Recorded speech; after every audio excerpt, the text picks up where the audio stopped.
A gente vai falar agora de adaptação, construindo uma infraestrutura resiliente às mudanças climáticas.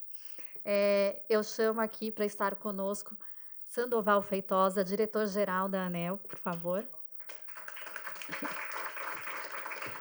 Marcos Madureira, presidente executivo da ABRADE. Alexandre Ulig, diretor para os assuntos socioambientais e sustentabilidade no Instituto Ascende Brasil. E mais uma vez, Renata Faber, diretora de ESG da Exame. Obrigada.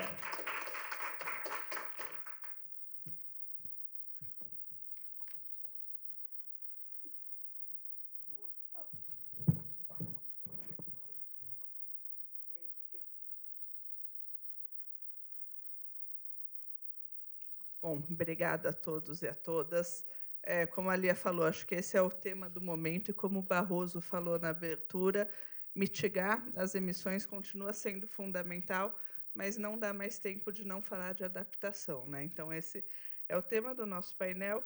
E a Lia citou São Paulo, eu vou começar falando, fazendo uma pergunta para o Marcos Madureira, que nos últimos 2 anos a gente viu o aumento de chuvas muito fortes, ventos muito fortes, muito acima da média histórica, e a população começou a ser afetada por isso. Como que a gente pode tornar a nossa infraestrutura de...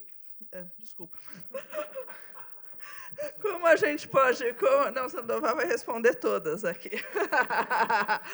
Como que a gente pode, Marcos, tornar a nossa infraestrutura de geração, de distribuição mais eficiente, mais resiliente? Acho que agora foi. Bom, em primeiro lugar, muito obrigado por esse convite, né? Eu fiquei torcendo para que eu tivesse no painel anterior aqui, para poder ombrear aqui com o Paulo Pedrosa, mas acho que ele trouxe de uma forma muito importante o assunto. Então, eu vou me conter, né? E vou me dedicar aqui aos pontos que nós estamos falando. Em primeiro lugar, quer dizer, nós estamos sentindo no Brasil isso de um tempo para cá, mas isso vem ocorrendo no mundo de uma maneira mais intensa há mais tempo. Nós não estávamos acostumados com os tipos de eventos climáticos extremos que agora estão ocorrendo no país. Mas só para você ter uma ideia, tem um dado da Confederação Nacional de Municípios que, no período entre 2013 e 2023, nós tivemos 94% dos municípios tiveram pelo menos um evento climático mais extremo naquele município, que representou algo da ordem de 640 bilhões de prejuízos que nós tivemos nesse período, trazido por esse tipo de evento. Então, é algo que realmente está vindo com a maior intensidade e está vindo com uma frequência cada vez maior. Se nós olharmos do ponto de vista no último ano, como você mesmo colocou, para o Rio Grande do Sul, o Rio Grande do Sul teve em média, mais do que um evento por mês de magnitude mais elevada. Então, nós temos um problema realmente maior que tem ocorrido. E aí a gente olha, primeiro, como é que o país está estruturado sua infraestrutura para poder receber esse tipo de situação. E quando eu falo de infraestrutura, não é só a infraestrutura da energia elétrica, ela é uma das infraestruturas presentes numa cidade, por exemplo, né? Então, nós temos lá a infraestrutura, outras infraestruturas que, muitas vezes, em eventos dessa magnitude, você vê voando telhados, caindo edificações, são áreas de desmoronamento elevadas que nós temos, e também, sem dúvida nenhuma, a própria infraestrutura arbórea. Quando a gente olha para alguns eventos que as pessoas filmam naquele momento que está ocorrendo, você vê árvores de um tamanho enorme que elas não quebram, elas se arrancam da raiz por não ter a sustentabilidade adequada que uma árvore tem que ter quando ela está no meio correto que ela se estrutura. Então, nós temos um desafio muito importante para tratar aí dentro. E entra, sem dúvida nenhuma, o desafio do sistema elétrico. Né? O sistema elétrico ele é um sistema que sofre impactos em todas as formas. Nós temos desde um momento de seca, quando a gente tem problema, por exemplo, na geração de energia hidráulica, né? Quando nós temos secas mais profundas. Nós temos no Brasil um problema que vem se aumentando bastante também, que são queimadas. nós temos um volume elevado de queimadas que tem produzido uma série de impactos no sistema elétrico e algo que não para de crescer, o volume de efeitos de queimada, e temos as questões mais trazidas aí por questões de ciclones, né? Por questões relacionadas a chuvas mais intensas. Então, adaptar essa estrutura, e aí eu vou falar particularmente do setor elétrico, essa realidade é um desafio importante que tem que se ter. O setor de distribuição, ele passou primeiro por um desafio grande de universalização. Nós universalizamos 99,98% dos domicílios brasileiros. Isso é um desafio enorme. Hoje, só a distribuição tem mais de 4 milhões de quilômetros de rede no Brasil. Ou seja, que vai desde o sul até lá no Nordeste, no Norte, é todo ele malhado, fora as áreas isoladas, que também tem a presença das próprias distribuidoras também. Então, nós tivemos um volume de investimento muito grande para poder atender à universalização. Depois disso, nós também, em paralelo, trabalhamos para a melhoria da qualidade. Se nós olharmos para os indicadores de qualidade, que são medidos pela própria agência reguladora, em condições normais, a cada ano os indicadores são melhores, inclusive, do que, em média, do que os indicadores regulatórios. Significa dizer que ele é melhor do que, em média, do que a tarifa que as distribuidoras recebem para isso. Porém, nós temos o desafio, sem dúvida nenhuma, desses eventos climáticos extremos que temos que nos adequar a ele. E, como eu disse, não é um problema que ocorre só no Brasil. Se a gente olhar, eu estou quase terminando, tá? Se a gente olhar, por exemplo, um local que tem tido uma experiência muito grande com isso, nos Estados Unidos, é a Flórida. A Flórida veio, e a Florida Power, nós tivemos recentemente um intercâmbio com eles, para poder buscar exatamente essa experiência de estar tratando dessas questões já há mais tempo. Eles evoluíram bastante em, digamos assim, em 18 anos, no torno de 18 anos, eles evoluíram. Na época de 2005, eles tinham tornados que levavam, em média, para poder o último consumidor ser ligado, 18 dias. Então, eles gastavam 18 dias para poder recompor todo o sistema elétrico. Com eventos de uma magnitude maior até do que aquela que se tinha há 18, 20 anos atrás, agora eles chegaram em 8 dias. Ou seja, evoluíram. Foi um período de adaptação, um período de crescimento, de investimentos, que são necessários para você poder ter uma rede mais resiliente, para você ter mecanismos para você poder enfrentar esse tipo de situação. Então, eu acho que passa por isso, passa por uma mudança que vai desde um processo de previsão de eventos, desde um processo de adequação da infraestrutura, para que a gente possa chegar aí a ter uma condição melhor de enfrentamento desse tipo de evento. Obrigada, Marcos. E, Sandoval, quando a gente pensa nos contratos de concessão, grande parte desses contratos foi assinado numa época que a gente olhava o histórico de eventos climáticos extremos e era muito diferente do que a gente vê hoje, né? Como que tá as conversas entre o regulador e entre as empresas para adaptar esses contratos ou negociar investimentos que não estavam previstos, mas que hoje se fazem necessários para adaptar a infraestrutura a esses eventos? Bem, primeiro dizer que é uma honra, um privilégio estar aqui novamente. Ano passado eu estive aqui e a Exame ela traz uma perspectiva importante ao ouvir profissionais do setor, instituições públicas, para colocar sua visão sobre uma temática importante que é cada vez mais exigida da nossa sociedade, que é a transição energética como um meio, um caminho para que a gente possa ter um relacionamento melhor com o clima.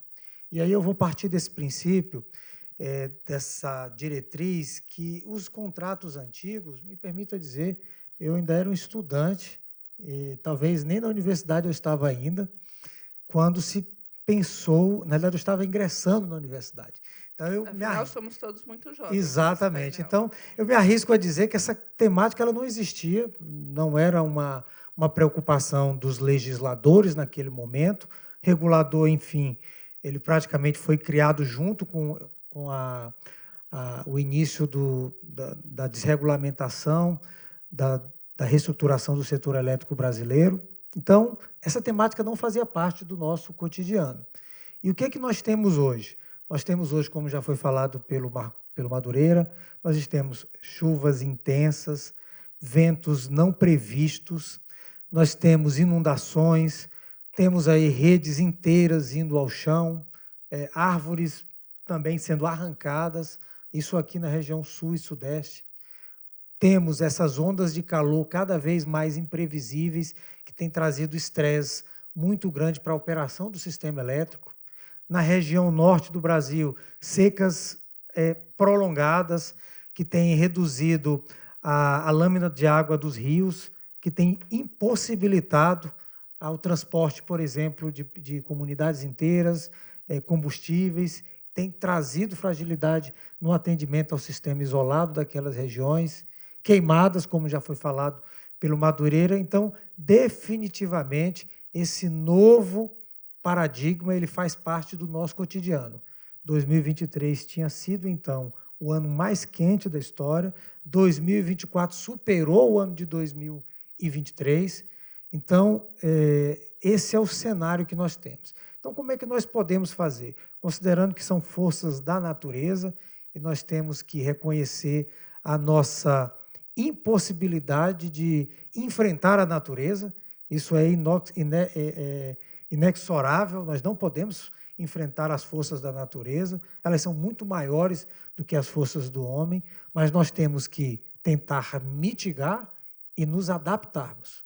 A mitigação ela vem exatamente no sentido da nossa contribuição enquanto país, enquanto cidadão do planeta, de reduzir emissões, melhorar o relacionamento com o meio ambiente. Essa é uma ação de mais médio e longo prazo. A adaptação ela vem exatamente no sentido de tentarmos melhorar as nossas previsões para que, por exemplo, uma distribuidora de energia consiga ter alguma antecipação na identificação daquele fenômeno. Os fenômenos que estamos tendo, normalmente, praticamente a virada de tempo é 1, 2 horas, ou seja, não dá tempo para você fazer uma grande mobilização de equipes. Quantas vezes as empresas mobilizaram as equipes e, no momento, se verificou que era um evento de menor magnitude. No outro extremo, o evento não sinalizava como de grande magnitude e de grande magnitude foi. Então, é uma grande dificuldade. Agora, o ponto principal é que o serviço de distribuição ele é vital para toda a sociedade moderna. E a grande pressão que existe hoje sobre as concessionárias de distribuição, elas reverberam não apenas uma vontade do regulador, mas uma vontade da sociedade. Então, o poder político, o poder econômico, ele induz essa pressão no regulador, que, por conseguinte, induz ao regulado. Agora, nós, reguladores, nós não somos uma mola perfeitamente elástica.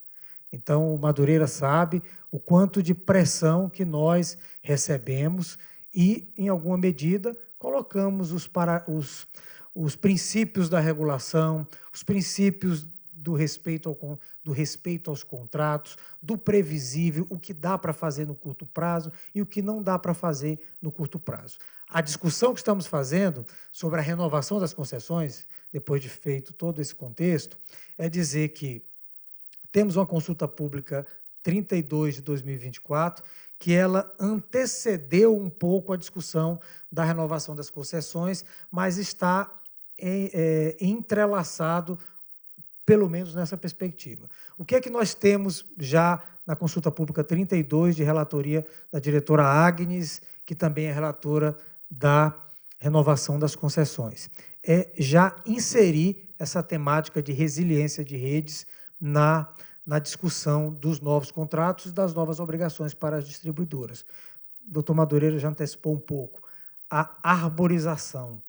Nós sabemos da grande respeito que nós temos com as nossas árvores, mas é incompatível árvores de elevado porte em áreas urbanas. Então, ou fazemos um pacto de conviver com essas árvores e sabendo dos riscos que elas nos causam, ou fazemos um manejo responsável, com responsabilidades apartadas entre a distribuidora e o poder público municipal.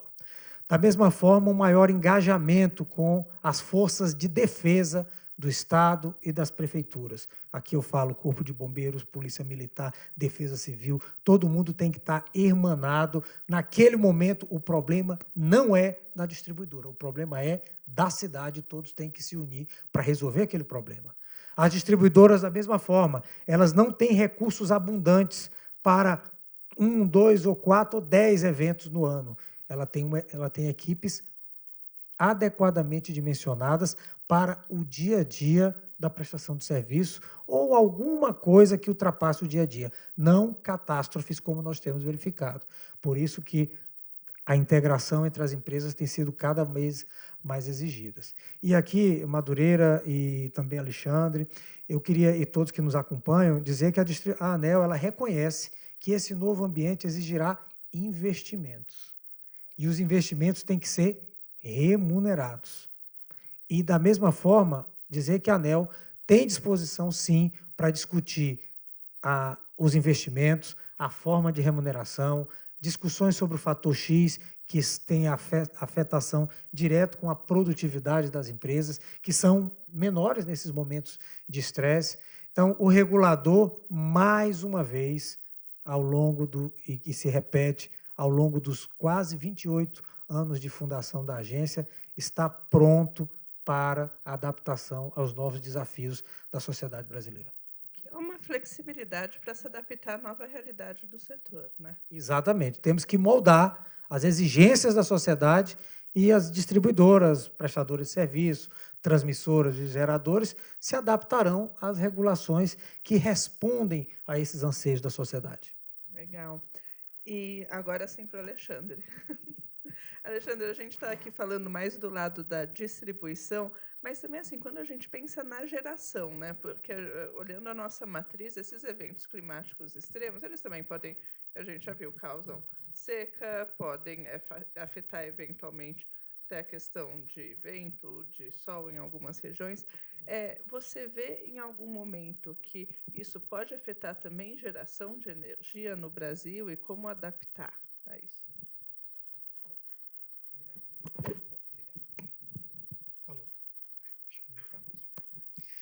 Boa tarde, Renata. Obrigado pelo convite. É um prazer imenso poder participar dessa conversa sobre o setor elétrico e os seus desafios. E antes de te responder, eu só queria aproveitar, né, o Instituto, nós somos um grupo relativamente pequeno, só queria aproveitar e apresentá-lo. O Instituto Acende Brasil é um centro de estudos do setor elétrico. O que nós fazemos é estudar o setor, os seus desafios, fazer análises. Inclusive, aproveito para convidar a visitar o nosso site. Ano passado, de uma forma bastante oportuna, nós estudamos o tema, tem um white paper, tem um estudo sobre eventos climáticos extremos, onde nós olhamos para todo o setor, geração, transmissão, os desafios da distribuição, os riscos, as oportunidades. Então, é um tema bastante importante. Nós organizamos um evento também, onde nós reunimos lideranças do setor para debater esse tema. E quando nós olhamos para as questões relacionadas à geração, eu queria aproveitar o que o Madureira falou e o Sandoval e trazer alguns dados sobre o que a gente tem vivido com relação às mudanças climáticas. Na apresentação que foi feita, foi comentado sobre o evento climático da semana passada, que foi um evento climático extremo. Na sexta-feira, nas últimas horas do final da tarde, nós tivemos uma chuva de 125 milímetros, que corresponde à metade da chuva esperada para janeiro. Então, e foi muito localizada. Por exemplo, eu moro mais para a região aqui da Zona Sul, ela ficou muito concentrada. Nós vimos as imagens da estação próximo ao Tucuruvi, né, a quantidade de chuva, inundação que ocorre. Ou seja, esses eventos climáticos eles estão se tornando cada vez mais frequentes e cada vez mais intensos. Só para dar um dado com relação ao Brasil,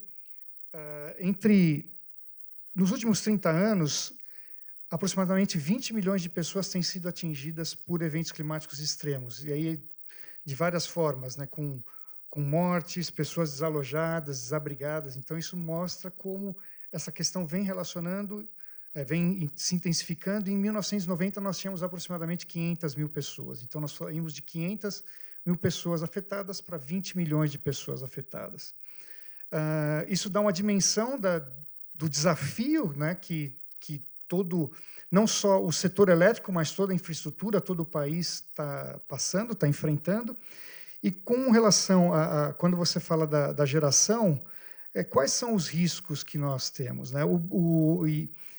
Ironicamente, o alto grau de renovabilidade da nossa matriz, né, nós falamos em 90% de uma matriz renovável, isso traz maiores desafios, porque se nós não tivéssemos essa dependência tão grande, os nossos desafios seriam menores. Então, um país que depende de hidroeletricidade, nós estamos falando de 60% da geração de eletricidade no país ainda é decorrente de hidrelétricas, ou seja, tanto chuvas muito intensas quanto períodos de seca muito prolongados geram custos adicionais, geram desafios para o operador nacional do sistema, e muitas vezes até a sociedade tem dificuldade de compreender quando nós temos períodos de seca que temos que aumentar o despacho termoelétrico.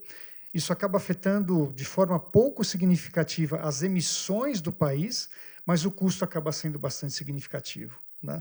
Só para dar uma outra informação, o Brasil, com relação ao setor elétrico, emite menos de 1% das emissões totais.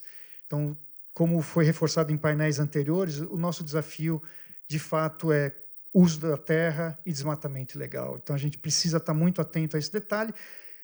O desafio do setor elétrico é manter esse nível de renovabilidade com baixa emissão. Isso muitas vezes parece simples, mas é um desafio enorme manter um país com baixa emissão de carbono. A segunda maior fonte, atualmente, são as eólicas, né? São 13%, seguida da solar. A solar é um pouco depois de outras fontes, mas está com 7%, ou seja, nós temos só em 3 fontes 80% responsável. Então, qualquer mudança em regime de ventos, no regime de insolação ou o aumento da temperatura já provoca uma redução da eficiência dos painéis solares. Isso vai interferir fortemente na geração. Como se preparar para isso, né? Como que o setor elétrico está se preparando para essas questões? Mantendo uma matriz diversificada, ou seja, não dependendo única e exclusivamente de uma fonte, né? Se esse problema ocorresse há 20 anos, seria muito mais complexo, porque nós éramos totalmente dependentes de uma fonte, que era a hidroeletricidade. Incorporando essas questões no planejamento do setor, e, deixa eu ver se eu não esqueci mais nada aqui,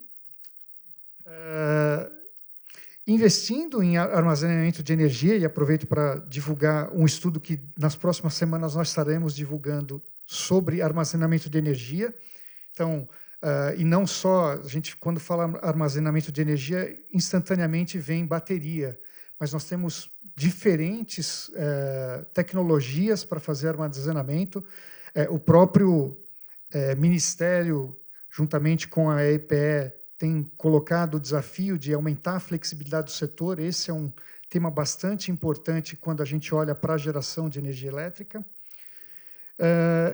Investir em pesquisa e desenvolvimento, que, graças ao recurso que é gerido pela ANEEL, o setor elétrico investe pelo menos 1% na geração em pesquisa e desenvolvimento, e educar e conscientizar a sociedade. Muitas vezes a sociedade não tem consciência desses momentos que nós estamos vivendo e da dificuldade, como o Sandoval bem colocou, da infraestrutura que existe no setor para atender às urgências.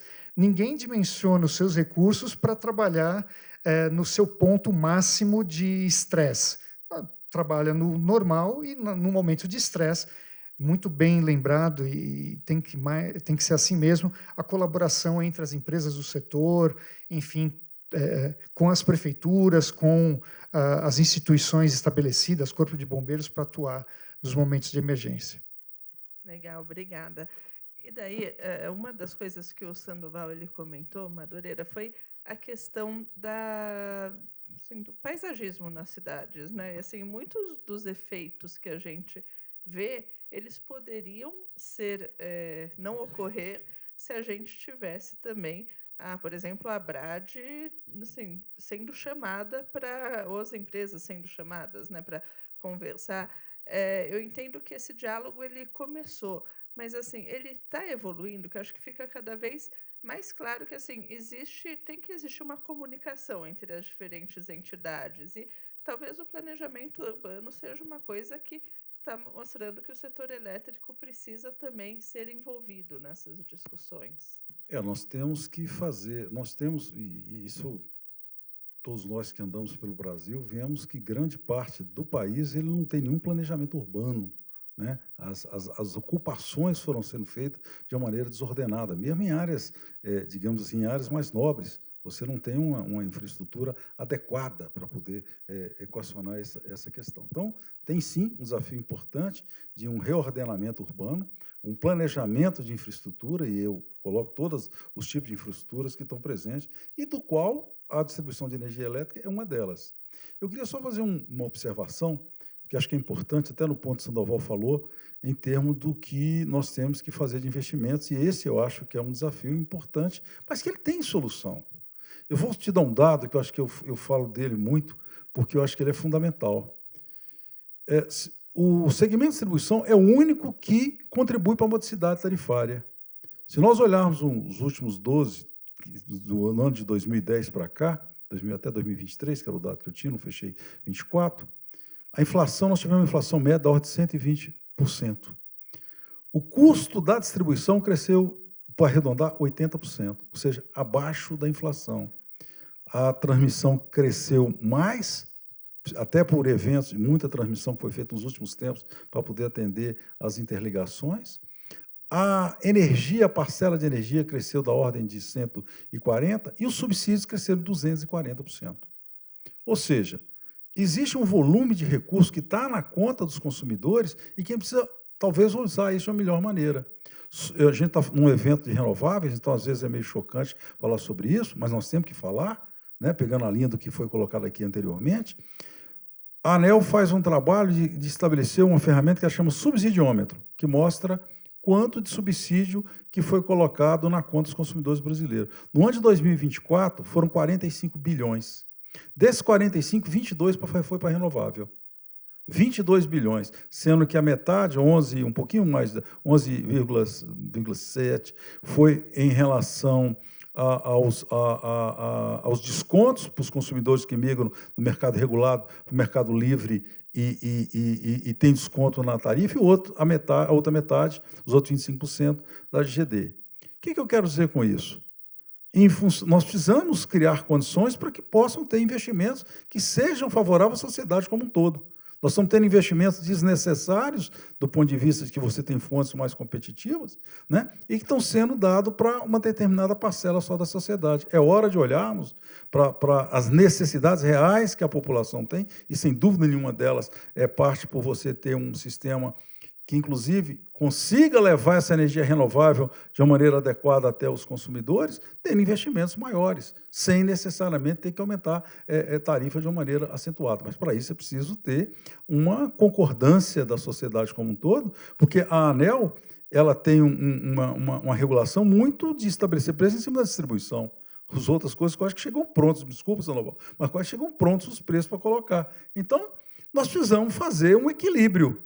Por tudo que foi falado até aqui, no painel anterior, da necessidade de fazer algo equilibrado, eu diria que aqui também nós temos que fazer algo equilibrado, né? Nós temos investimentos que são muito maiores. O setor de distribuição ele investe na ordem de está investindo na ordem de 30, 32 bilhões de reais por ano.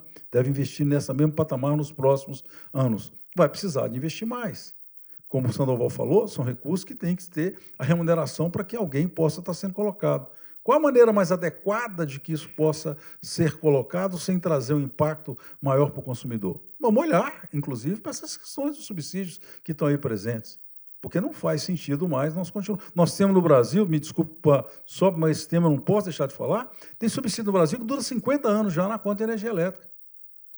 50 anos. E tem outros que vão demorar mais 25 anos pela frente.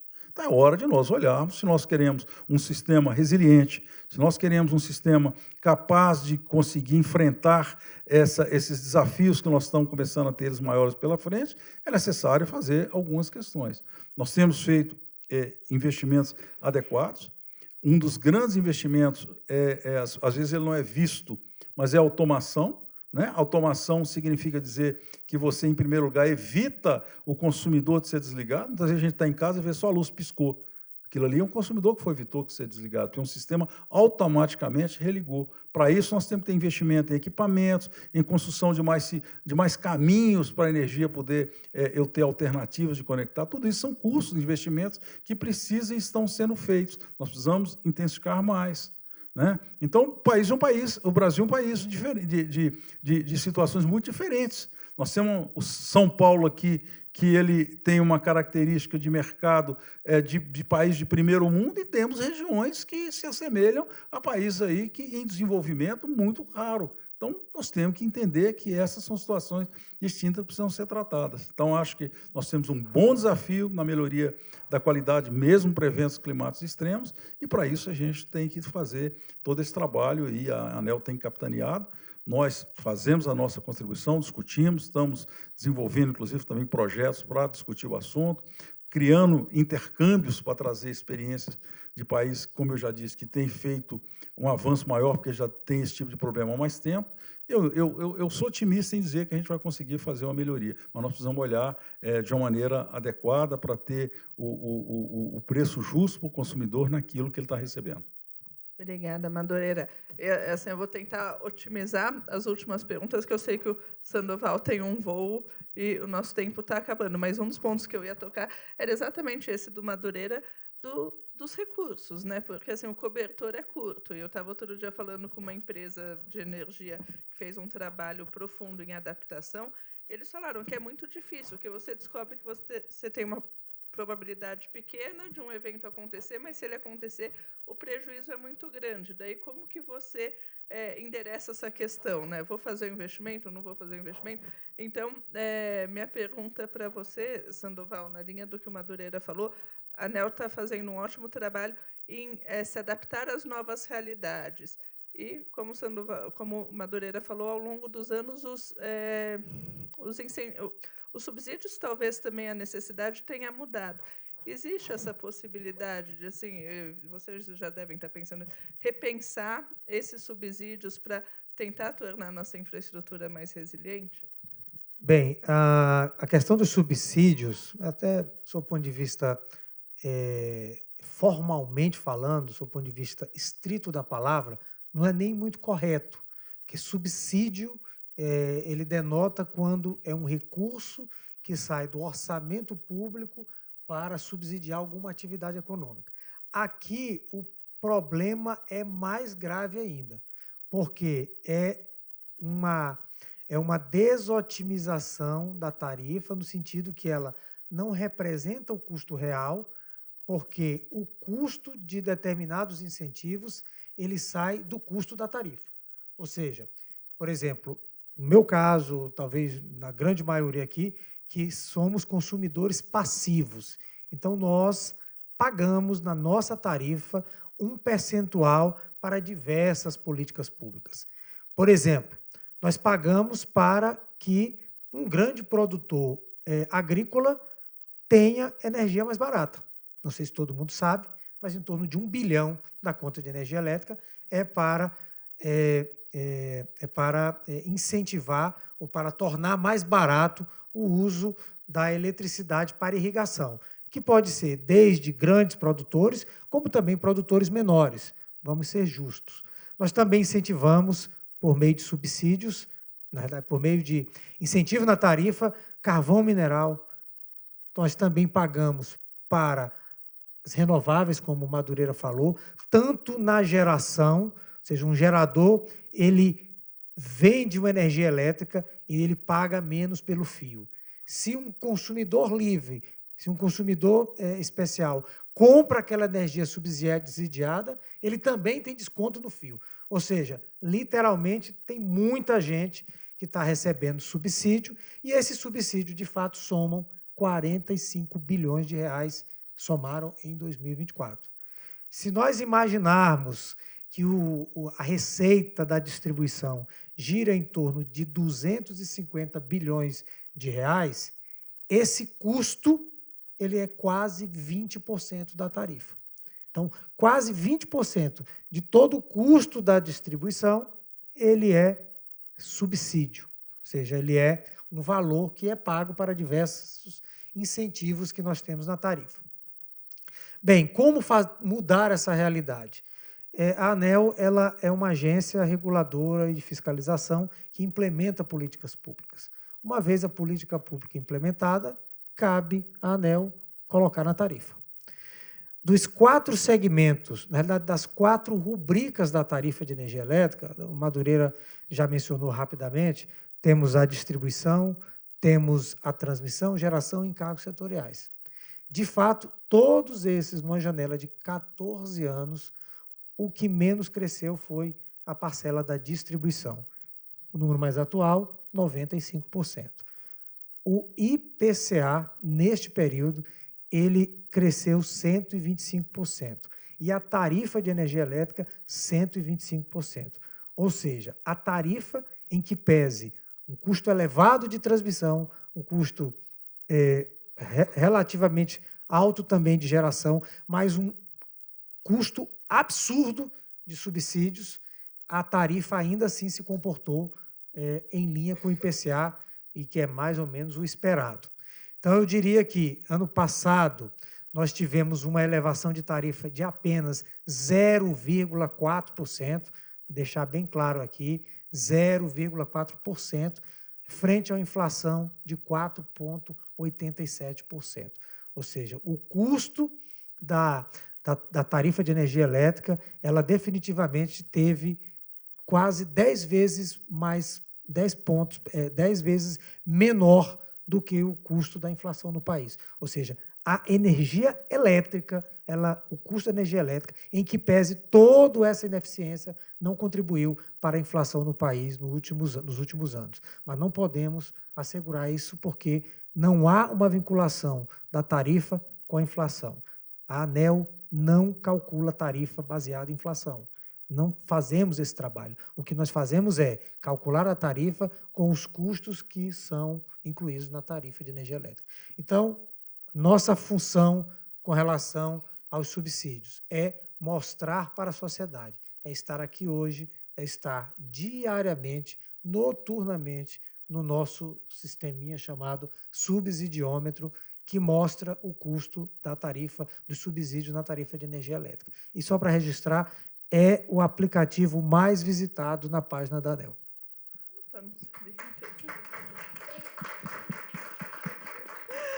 E, Alexandre, eu quero fazer uma pergunta para você, e depois era uma pergunta para o Madureira, mas eu vou fazer para o Sandoval, para ele encerrar o painel. Então, para você, rapidamente. Então, primeiro, assim, essa questão dos eventos climáticos extremos é nova e assim, é um desafio para as empresas. Como que você vê as empresas incorporando isso no planejamento?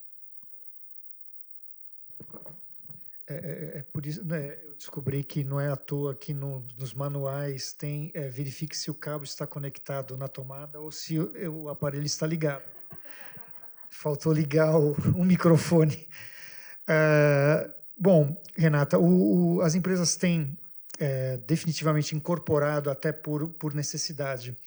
A partir do momento que esses eventos eles começam a se tornar mais frequentes e mais intensos, as empresas passaram a incorporar no seu planejamento por intermédio das matrizes de risco. Então, atualmente, as empresas elas realizam uma análise entre probabilidade da ocorrência do evento e a magnitude do impacto que ele pode provocar, incorporam isso no seu planejamento. A partir dessa incorporação, são elaborados cenários, principalmente cenários climáticos. Então, a meteorologia no país melhorou muito. Hoje, qualquer aplicativo que nós temos no nosso celular dá para saber exatamente em quanto tempo vai chover, receber um alerta de que essa chuva está chegando. Então, isso permite antecipar as ações e, antes do evento ocorrer, investir em resiliência, né? Investir na melhoria dos processos, no entendimento e no reforço, como o Madureira comentou, na instalação de tecnologias, de novos relés que atuam de forma mais rápida para fazer com que, no caso da distribuição, esses circuitos eles retornem, atuar de forma preventiva no corte ou na substituição de árvores, né? No comentário, eu estava lembrando da minha infância, em frente de casa tinha uma mangueira enorme, que ficava interferindo na rede elétrica, e naquele momento não era um problema, definitivamente. Hoje, seguramente, a mangueira já não existe mais, a gente não mora mais lá naquela região, mas seria uma árvore passível de substituição, até porque nós importamos modelo de arborização no país com uma série de espécies exóticas, enormes, não apropriadas para a arborização urbana. Nesse ponto, também lembro de uma cartilha que existia. Eu comecei a trabalhar na Eletropaulo, antiga Eletropaulo. Depois eu fui para a CESP, que indicava qual era a árvore mais adequada para ser colocada embaixo da rede. Isso precisaria até ser retomado, né? É importante ter árvores, e aí a gente fala um pouquinho sobre serviços baseados na natureza, né? Quer dizer, esse é um serviço que é redução de temperatura provida pela vegetação, mas a vegetação precisa ser adequada. Então, as empresas elas têm trabalhado, elas têm investido nesse sentido. É importante a manutenção de uma relação próxima das prefeituras, que são as verdadeiras responsáveis pela arborização urbana, né? Na verdade, as concessionárias elas acabam sofrendo mais o efeito de uma arborização inadequada do que promovendo a implantação da arborização, né? Então, as empresas incorporam essas questões, atuam e depois, durante o evento, trabalham do jeito que podem para, na sequência, poder restabelecer as instalações. Uma informação importante, nesse evento da sexta-feira passada, se nós lembrarmos dos eventos anteriores, principalmente quem vive aqui em São Paulo, o tempo que levou para o restabelecimento. E dessa vez, os comentários foram muito pequenos com relação ao tempo, ou seja, é um processo de melhoria contínua e de aprendizado contínuo, ou seja, estamos praticamente no terceiro grande evento e as questões estão se resolvendo de forma cada vez mais rápida. Isso que se espera das empresas, que se espera do regulador, para que a sociedade consiga conviver com esses eventos climáticos extremos. Obrigada. E daí a última pergunta aqui para o Sandoval, para a gente encerrar esse painel, infelizmente. Mas a gente fala muito sobre a questão financeira, financiamento, mas esse setor tem um papel social muito grande. E como o Madureira falou, a gente tem uma rede muito extensa, e isso só foi possível também por causa de um capex relativamente barato, entre aspas. Por que eu estou falando isso? Porque muita gente fala sobre o enterramento da rede como uma solução, mas isso encareceria muito. Então, assim, você também tem esse papel de balancear, né? Assim, o ótimo, mas pensando que a gente tem você tem um papel social muito importante no país, né? Bem, a energia elétrica, segundo diversas pesquisas, são tantas que eu não saberia nem mencionar quais delas. É hoje não apenas hoje, mas de muito tempo, é o principal fator de melhoria da vida das pessoas. É impossível alguém viver sem energia elétrica nos dias de hoje. E a energia elétrica, o seu bem-estar social, ele é trazido sob diversas perspectivas. Acesso a bens de consumo melhores, conforto, refrigeração, alimentação, educação. Então, todo país que quer se desenvolver, ele tem que olhar com muito cuidado, com muito zelo, a forma como a sua energia é gerada, como ela é transmitida e como ela é distribuída. E a distribuição de energia elétrica no Brasil, graças às reformas que foram feitas, hoje é o serviço mais universal dos serviços públicos. Madureira mencionou que, além de ser um dos mais universais, ele tem um fator importante social, ele traz políticas públicas importantes, ele desenvolve as regiões, ele traz desenvolvimento econômico, ou seja, a energia elétrica, definitivamente, ela tem que ser um vetor de desenvolvimento. E o nosso papel, o nosso enquanto regulador e as empresas, é que nós